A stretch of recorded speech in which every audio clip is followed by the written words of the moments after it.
Ouch! Kim, tanggap ang mga negative comments sa pagiging malandi niya.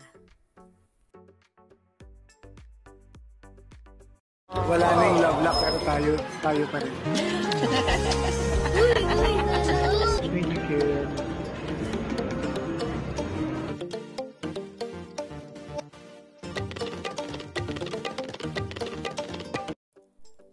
Maingay na maingay nga at palaging pinag-uusapan ang nangungunang serye sa Prime Video, ang Linlang, na pinagbibidahan ni Kim Chiu, Paolo Avellino, JM De Guzman, Marcel Soriano at marami pang iba.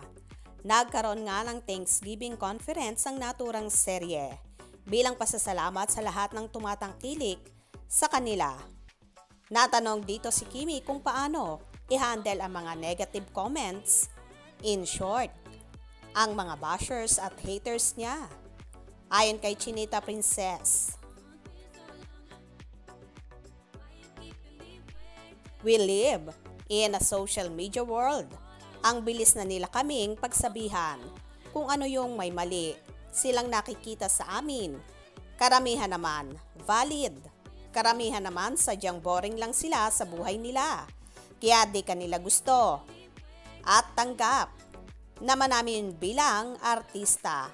Dahil kung hindi naman nila kami pinapanood, di naman sila makakagawa ng ganong salita.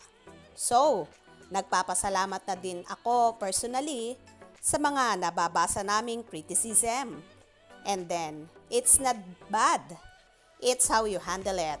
Kasi, how you take it sa sarili mo. 'Cause you know yourself better.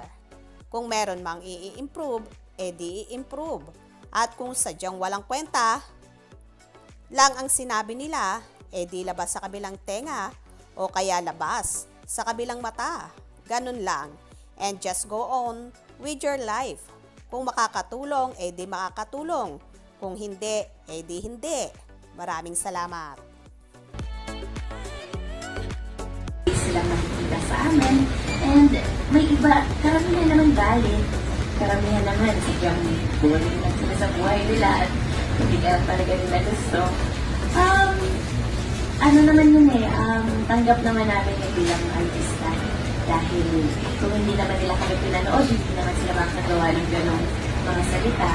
So, nagpapasalamat na din ako personally sa mga nababasa namin.